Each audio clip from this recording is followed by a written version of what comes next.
Hello and welcome back to my men's vintage knitting experience. I am finally going to be finishing 2 vintage men's pieces of knitwear.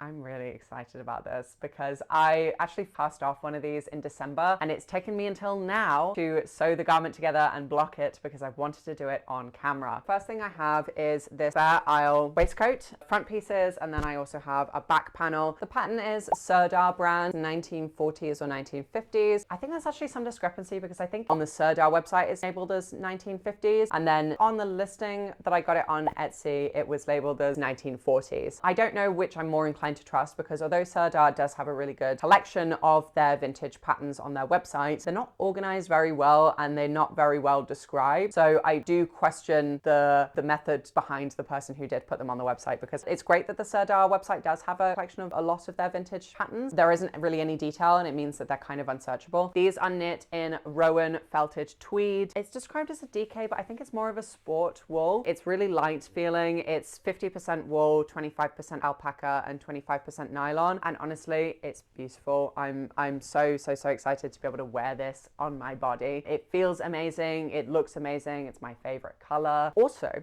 the inside of the pattern is lovely, but the back is also really pretty. I almost wish I had an opportunity to showcase this. And then it's going to have a border in the darker green all the way around it, which I don't want to knit until after it is fully blocked. I have knitted some of it already, but I had to stop because I realized it would just be a pain in the ass if I knit too much of it before I even sew it on. So I'm going to sew it as I knit it. The second piece that I am going to be finally stitching up is this cable knit men's pullover, which is ever so slightly too small for me. So part of this video is going to be blocking it to stretch it out. I think it will be fine. I think there's more than enough in here. What happened is I bought a bunch of mini skeins as part of some Christmas selection pack that someone had on Etsy. It was just 100 grams of 5 20-gram skeins in these colors. And I had these tiny little balls in a DK wool, which this pattern is actually supposed to be knit in fingering, but I didn't originally intend to be making this. I bought the yarn specifically to make knitted Christmas crowns, which I saw on someone else's YouTube channel. I can't remember the name off the top of my head, but I'll post the video here. In the UK, we have a tradition at Christmas where we open up Christmas crackers, which have a little bit of gunpowder in them,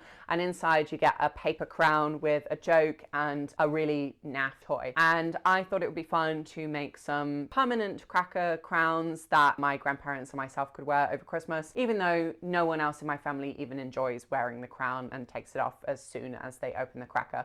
But it didn't arrive in time for me to make anything for Christmas, so I just had this 100 grams of random color skeins and I didn't know what to do with it. I saw that they had 2 more sets and I thought, well, with 300 grams I could probably make something, so I'll just get a couple more. And then I was like, what can I do with exactly 300 grams of a DK yarn? So I found this pattern that there should be a photo of somewhere. The brand is Emu. I was pushed quite a lot for yarn in this, so I've had to make it slightly smaller. I actually did run out of yarn at the end. What I have done is I've managed to finish the front and the back pieces. I still have a little bit of the DK yarn left, but I ended up going back to the seller and purchasing, they didn't have any more DK yarn left, but I did purchase the exact same colors in fingering wool, which is honestly what I should have just bought from the beginning, but I didn't purchase it with the intention of making a garment. So I'm going to use the fingering yarn to make the sleeve. This pattern requires that you keep these on the needle while you sew up the sleeves and then knit the v-neck in the round and the sleeves in the round. So I guess I'm going to try and block it while it's still on the needle.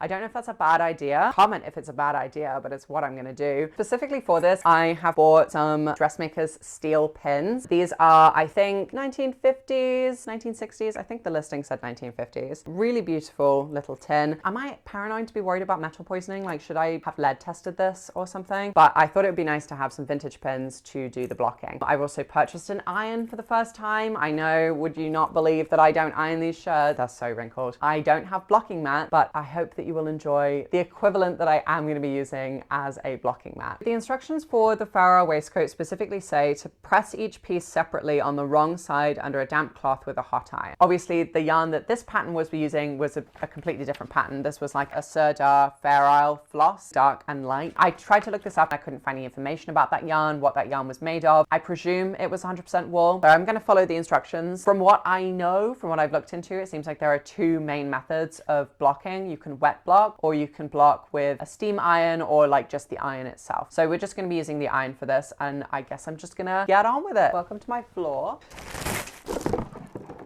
Am I in focus? Hello and welcome back to my floor. The focus should be fixed now. I got a bit hot. Right, I just got changed into a tank top and I've gotten out my secret surprise. An old yoga mat that is actually a lot more dirty than I thought it was. Got my damp cloth and I will see you at the end of it.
Yes, I am holding this up with gesso and some old oil paints.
Drying, I can pop my clothes back on and we can get to the next garment. For the Emu cable knit, it actually says to start by using a back stitch to join the right shoulder seam. So to join these two pieces together along one of the shoulders, and then pick up stitches in the round and knit the rib. It doesn't say to do it in the round, but I'm going to do it in the round because I think that makes sense. It's Emu 4858. Look how cute their logo is. At the end, at the very end of this, it says special instructions, wool. Pin to correct measurements and press with a warm iron, in brackets at wool settings, over a damp cloth and hand wash unless specific machine washing instructions are given on the ball band. And then it's got other instructions for other yarns. For other yarns, pin to correct measurements and press with a cool iron over a damp cloth and hand wash unless specific machine washing instructions are given on the ball band. That's really good. So they're basically saying, like, do whatever you want. So do we finish sewing it up first and then block it, or do we block it first and then finish sewing it? I think I'm going to try and block it while it's still on the needle because I think that will make it easier for me to sew them up and to knit the bands. I'm going to leave it till tomorrow anyway because I don't have the time to start picking up a bunch of stitches and to start knitting this right now. So I might as well wait until tomorrow. The yoga mat will be clear and then I'll make a final decision then. It is now the next day. I have got my lovely flat pieces. I think pinning them down and then ironing on top of the pins, that worked a lot better. I don't know from a safety point of view whether or not I'm supposed to do that, but that's what I'm going to do for the cable knit Emu pullover. This one has a stitch marker holding a single thread in the middle of the V-neck. I'm just going to be careful to go around that because this is plastic and I don't want to burn it with the iron. So I'm going to do this quickly and then while it's drying, I will sew up these bits.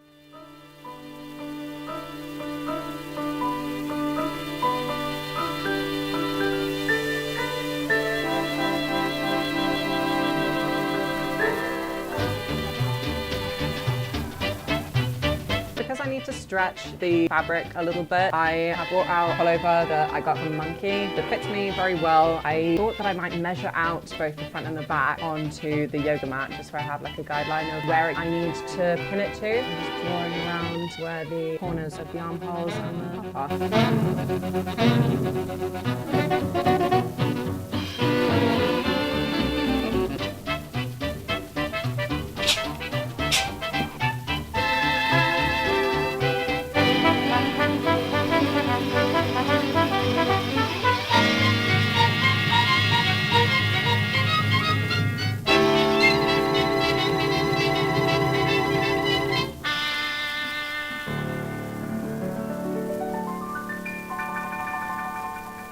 Okay, so I am all done with that, and while it's drying, I am going to get on with the waistcoat, laying the bits on top of each other so that you can see how it is going to look when it's finished. It doesn't specify what kind of stitch to use, but it says to sew up the sides first, and then the back, and then we have to do the border. I like to do these things in bed, so forgive me for being a little cozy. The front piece is slightly bigger than the back piece. It stretches fine, and I'm sure it will sew up fine. I use a sort of medium-sized one. Fresh ball of wool. Just try and pull from the middle. Oh, look how quickly that came out. Although I'm not a great romancer, I know that I'm bound to answer when you propose. Anything goes. So I've just finished stitching that together and weaving my ends. Let's see what it looks like on the other side. It's done what I thought it was going to do, which is pucker slightly. So I probably shouldn't have weaved my ends first. Yeah, that looks bad, doesn't it? Well, it's my first time. It's okay if it's not perfect. I'm just so annoyed about this because this is one of those patterns where they ask you to knit an exact number of rows, and my tension was fine. I'll do the second side first and see what that looks like. And then by that point, I probably would have stopped giving a shit about this one. Close to me, all through the night. From a height far above, all that's left to do is border, which I've got about this much of the one side. It basically just says to knit 24 inches, and I think I've got like 23. I wanted to not knit all of it in case I need to just pull back and it'll be a waste of my time. This is the other side. I've just knit up to the corner. There's a turning point here, and I've knit basically up to the turning point on the other one. Till the shadows fall, but then once again I can dream. I've the right to be close to you all through the night. It is 7 o'clock. I thought I was going to get this whole waistcoat done by tonight so I could wear it tomorrow. I'm not sure that that's going to happen now, but I will check in again before I go to bed and update you on how much I have done.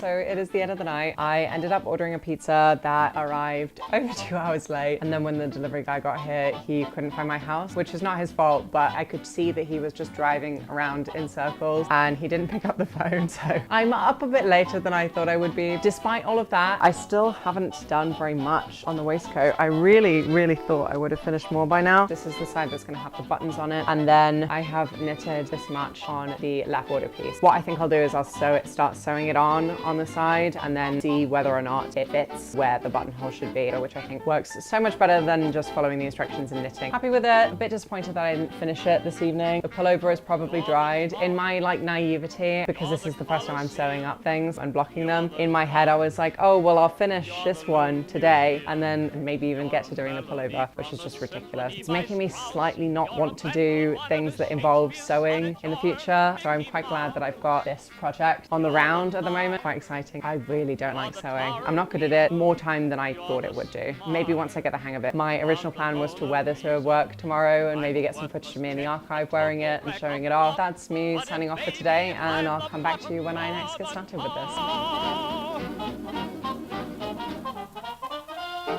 It's actually not the next day, it's Tuesday, which is 2 days since I last checked in. Finished sewing on the right border. I've also started sewing on the left border. It's a lot more rows than the pattern initially calls for. Started making a couple of the armholes. This is what I've done so far. So it's a slip stitch and then 7 knits, like 1,000 times in a row. Really time consuming, but it's also like really boring. So I'm not super happy about this, but I'm gonna get on with it. You're a turkey dinner, you're the time of the derby winner. I'm a toy balloon that's faded soon to pop, but if baby I'm the bottom, you're the top.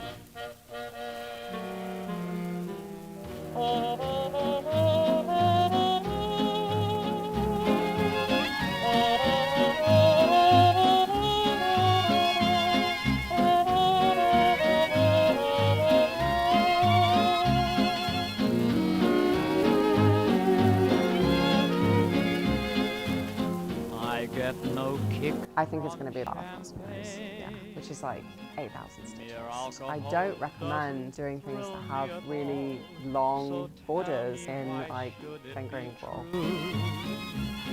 That I get a kick out of you. Some get a kick from cocaine. Hello, it is Monday. I've had a lovely day. Despite the fact that I didn't go to bed until after 5 yesterday, I worked and it was raining. I had a really good day. It felt like the weather was nice, even though it was raining. I think it's because it wasn't windy at all. I actually had an ice cream on the way home, a black sesame ice cream, and I'm allergic to sesame seeds. My throat feels a little bit scratchy, but despite all of that, I still feel really good. I'm really excited to get this waistcoat done tonight, and I'm optimistic about doing the pullover bits as well. Maybe I'll get onto a little bit of that. I'm gonna do the buttons on the floor because I've got it laid out because it's flat rather than in bed where it'll just go all over the place and I'll end up putting the buttons halfway up the waistcoat and then they won't be even. I'm really excited. The buttons are actually kind of special. They have a story behind them. I got them in this dinged up box mailed to me from Just Sew Penrith. And so the story goes that I was on a walking holiday and they had a fabric shop there. I saw these lovely conical buttons. Oh, this one's actually got all the paint rubbed off. These lovely conical buttons, little shells. This was ages before I was even really, I had kind of put this pattern for this waistcoat in mind, but I was just thinking about starting to knit. It was before I knit those socks even that I showed you before. Picked up 10 of these, paid in cash. I think it was like 20p a button or something. Left, was really, really, really happy about it. Got them home safely, put them in a drawer, and then I came to organize that chest of drawers and I put these buttons that were in a little brown paper wrap into a super secret, extra special place, by which I mean lost to the ether of this house, never to be seen again. I have opened every drawer in this house. I have gone through all of my cupboards. I'm slightly worried that I accidentally binned them. Called up the shop, Just Sew Penrith, and I said, hey, I know this is a long shot. I don't know if you would be willing to deliver like 10 buttons, which is a crazy amount of buttons to deliver. Like it's not really very much. I was worried it wouldn't be worth their time. The guy on the phone said, yes, absolutely, we can deliver the buttons, but like, can you describe what the buttons look like? They were in your glass button section. They're brown and they're like conical shells. And he was like, are they like Madonna bras? And I was like, yes, they are like Madonna bras. Those are them. And then they mailed them to me and they didn't like upcharge me or anything for the delivery. So I'm really, really grateful to Just Sew Penrith. If you happen to be in Penrith, it's a lovely town, by the way, lovely to go and visit. Really cool caves that you can go and walk to that's near the Long Meg, beautiful rivers, beautiful river walk. So I'm excited to sew these on. I'm gonna do that on the floor and then I'm going to save the reveal of this waistcoat until I'm in an appropriate setting. Yet I get a kick out of you. I get a kick every time I see you standing there before me. I get a kick, though it's clear to me you obviously don't adore me. I get no kick in a plane. Flying too high with some guy in the sky is my idea of nothing to do. Yet I get a kick out of you.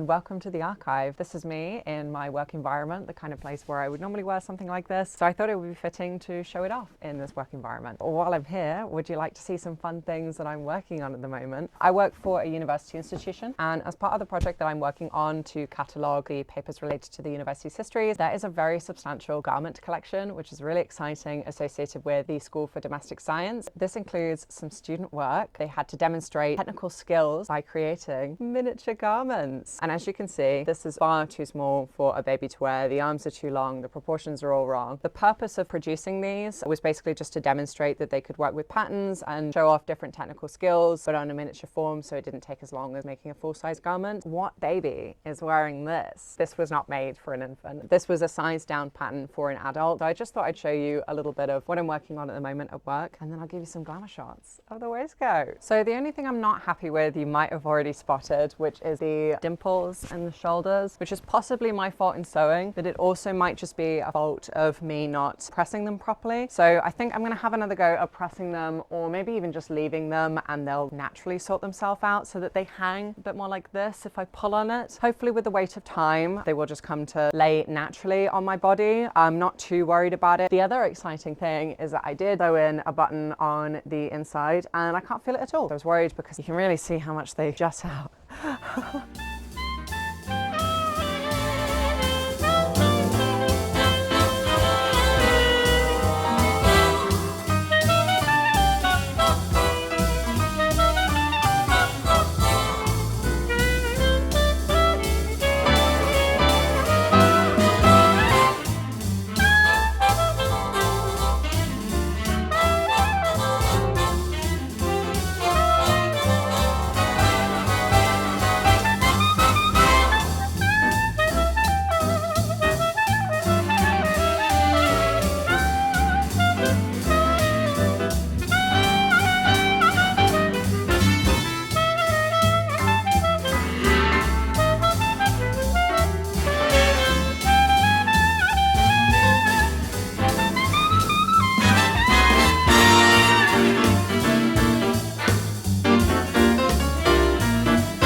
I thought I might as well show you some of the knitted items from the collection, because students were expected to demonstrate skills in needlecraft as well as just basic sewing and pattern making. This is a sample to demonstrate skills in stocking stitch, web stitch and intakes, which I presume are decreases that you can see in the red area highlighted. Web stitch refers to this darning method. To go with that, we also have some really exciting examples of student posters that just demonstrates that the students understood the anatomy of the stitch as well as being able to actually physically do it. So the only thing left to do is see you back at home to knit the second pullover. See you then. Hello, I'm back. It is 10 to 10. I have finished work and I'm ready to get started on the Emu Pullover. That's right, I'm going to be doing some more tonight. I'm really determined to get this done before the end of the weekend so that I can start the next project. So for the Emu Pullover, the pattern recommends that I just sew one of the sleeves together and then pick up stitches and knit them. That sounds a bit silly to me. So I think what I'm going to do is just sew everything together. I've got these nice like flat pieces. They've been sat for a week on the yoga mat. I think the reason that it wants me to just knit one sleeve first is it presumes that I'm not going to be knitting in the round, that I'm just going to knit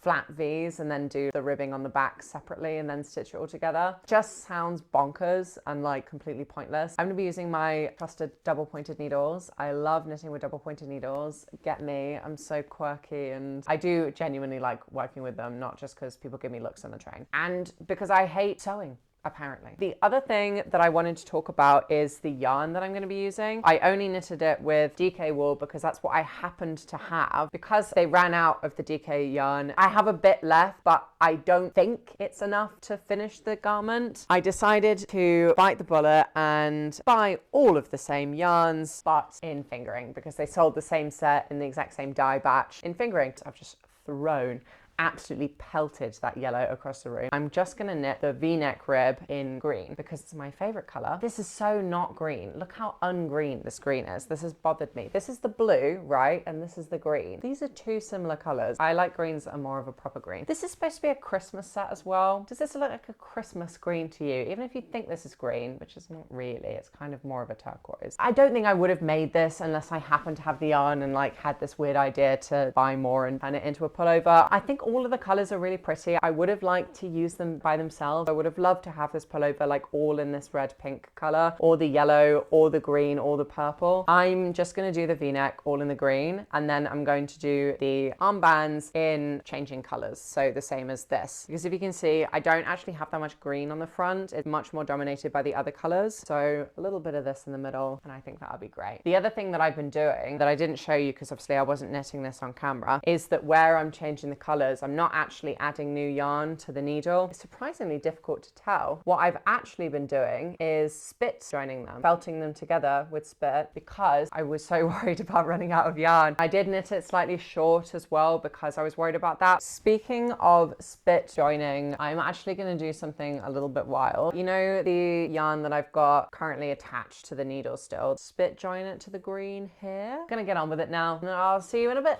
Bye.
Hello! I'm outside the abandoned Littlewoods building, which is one of my favourite places to be in Liverpool. Not enough time to go into its history here, but it also has connections to the archive that I now work at. I love hanging out here and feeding all of the crows. I'm just having a really nice time in my new pullover. The shape is a little bit baggy on me, partially because I made it shorter and I also decreased at the sides where it didn't tell me to decrease because I was worried about running out of yarn. I'm not dissatisfied with it. I think it looks good. Picking up stitches and working the round is literally 10 times easier than knitting a border and sewing it on, and it meant that I could do one sleeve an evening. You wouldn't think that this took me honestly 4 hours each evening at least. I'm actually quite happy with the mixed weight. I think I would have really enjoyed knitting this entire garment in fingering weight in one of these color pathways. I love the V-neck. The V-neck is beautiful. Unfortunately, there is this hole where the stitch is loose. The green waistcoat is 217 grams as it is. I didn't weigh it before I sewed the buttons on, but the buttons themselves about 20 grams. So 217 grams minus about 20 grams, around 200 grams. This one, will you believe it or not, this is exactly 300 grams. I couldn't believe it when I saw it, and it confirmed to me that if I continued knitting this in just the DK that I had, I probably wouldn't have been able to finish it because I dropped the purple DK behind my bed. It's never going to return. But